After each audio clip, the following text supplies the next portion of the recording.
What's up, everybody? Welcome to podcast now. I'm Alex, and in this video, I want to talk about the Xbox price increases. It was the very first thing I saw this morning, and now here we are at night. Had about 12 hours or so to really process, and it's as bad as I think when the first time you see it, and you say, "Oh my God, this is the worst thing in the world." I don't think that feeling has really gone away.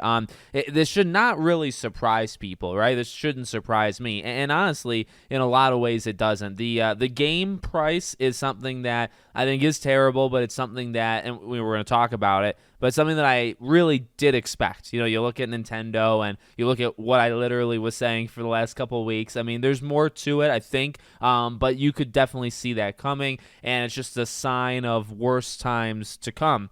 In terms of the console, though, like the accessories and all this stuff, I mean, this is where people are just really losing it on Xbox, and I think rightfully so. I really, really believe it.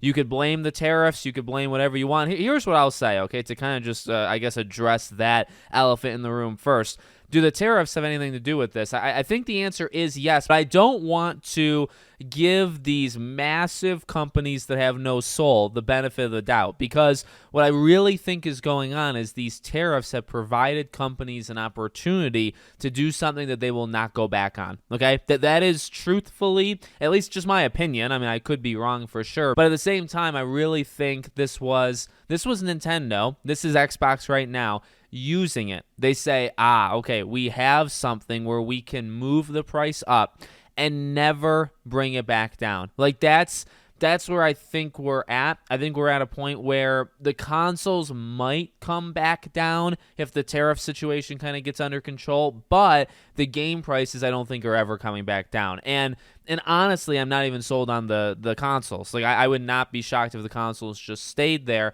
and I think that's the point. Like, I think they're using it to say, okay, look, this is our chance to charge more, and even if things resolve in other ways, right, there's like a resolution, we're not budging and we're not going to change it back. That's what I think these companies that have already proven, to be these type of entities before, that's what I think they're using this opportunity for. The console's absolutely laughable, right? The Series S goes from $300 to $380. You have the Series X jumping from $450 to $550, like that's the big one, and then the 2 terabyte Series X jumping from $599 or $600 to $730, so $130 raise. And then you look at the accessories, the special edition controller is going up, the limited edition Xbox wireless controller is going up, the Elite controller, so on, the headset, or the wireless headset, I guess. So, all of these accessories going up. Look, I'll say the same thing that I saw so many people say online. It's really hilarious, Xbox as a company, and this is something I've defended from them, but not when you do this, okay? Like, I can only defend you to a certain point. When you want to be a place that you can play anywhere, right, or a company that you want them, okay, the console doesn't really matter. We want to put Xbox on. Your PlayStation is actually an Xbox in disguise. Your Switch is an Xbox in disguise. I've defended that, and I think they got there under their own mistakes. I don't think that was always the plan for Xbox. I think they tried, and then at some point down the line, they pivoted to saying, hey, we are the Game Pass play anywhere company, not even system, because it's not really even a system. And I think it's a valid strategy now, even though, it took them a while to get here. I think it's a valid strategy. The issue is when you raise the price of your 5-year-old console, what the F are you doing, right? It's like, this is a console that's struggling. Can we get also real for a second? Like, I don't think anybody's really ever discounted that. It's a company that I do think is turning it around. You can see it from like the revenue, and it's like the #1 publisher on PlayStation because they put their games on PlayStation, and look, they're making a lot of money from it. PlayStation's making a little money from it. Again, honestly, kind of a pretty good strategy, especially nowadays. But in terms of your own ecosystem, you already killed it in a bad way. Like, you literally ruined your own system. And then now this is the final straw. I really believe that, because the Xbox was never winning. It hasn't won in generations, and it's falling more and more and more behind every single year to PlayStation in terms of the actual console. I'm only talking about the console because that's what is counting here. You know what I mean? That we're talking about the price of the physical console. Doesn't really matter how well they're doing in any other way. They're dying in terms of the console space, and yet they choose to do this. So again, tariff or no tariff, this is just a terrible... And also, by the way, we're talking about Microsoft here, okay? Microsoft, I don't know if you guys know this, they are very rich, and they're like the the second they go back and forth between the richest company in the world, between like numbers 1 and 2, so this is not a company that struggles. This is not a company that really they could lose money on the Xbox and it wouldn't be that big of a deal. So it's just greed. Like that's just what, in my opinion, again, it's seeing an opportunity. They see an opportunity to raise the price. And remember, and I know people are doing this today. You look back at PS3, 360 era, all the ads, right? You look at the Target ads and GameStop and stuff. Multiple years into the console, these things were being cut by massive amounts. I mean, you could get a PS3 for like $200 at some point, in its life. Same thing with 360.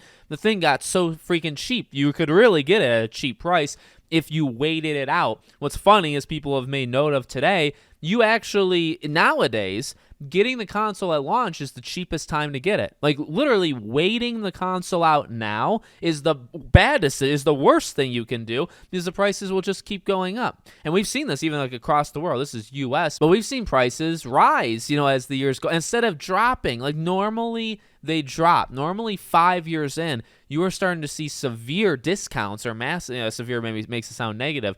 You're starting to see awesome discounts, and you can get this thing cheap. Those that waited this long and just didn't care, like, now you get rewarded, because now you can get the thing for half off. Not more, not that you have to actually pay more for it. And by the way, the next gen Xbox and the next gen PlayStation, that scares me of how expensive that thing could be. By the way, like, this is very heavily, against Xbox, because this is Xbox's decision. PlayStation's next. I give them a few months, because right now, so I believe May 1st, right? Today is when all of these, the system and the accessories and stuff. So the games are specific games they're going to pick and choose, and it starts this holiday, and they're raising them to $80. So we'll spend just a little bit of time here, because, I've said a lot of this stuff, with the Nintendo Switch.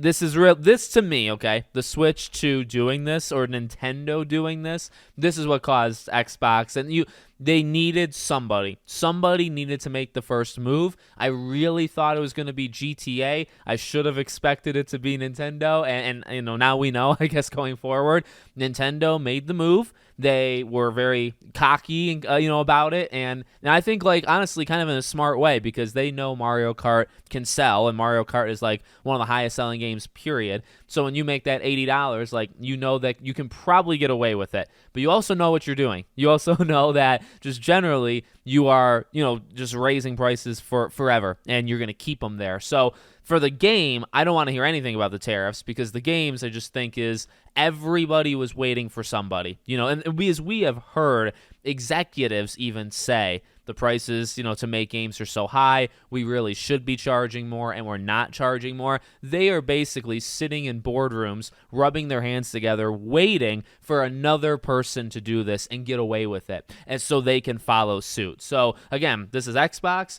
Watch. A couple months from now, you'll see PlayStation. Ghost of Yote will be the last $70, I think, PlayStation exclusive. Because going into next year, whatever PlayStation exclusives are, Wolverine maybe, that's $80. For Xbox, I mean, that really hurts. By the way, they're kind of in their own little thing, just as I was saying, like, with the ecosystem they made, because you also think, okay, another ecosystem they made, well, it kind of ties in, playing it anywhere, but what's the big part of playing it anywhere? Game Pass. You've really pushed, like, just pay the subscription service and you get games for free, right? You don't have to necessarily buy them. So you're going to do that, and then you're also going to raise the price of games. So Fable, State of Decay 3, Gears of War E-Day, like, these are all games. Perfect Dark, all of these games are $80, going into I fully believe that. They say they're going to pick and choose, and I'm sure they will. Like, a South of Midnight would never be $80, right? So I understand that. There are, choices to be made there.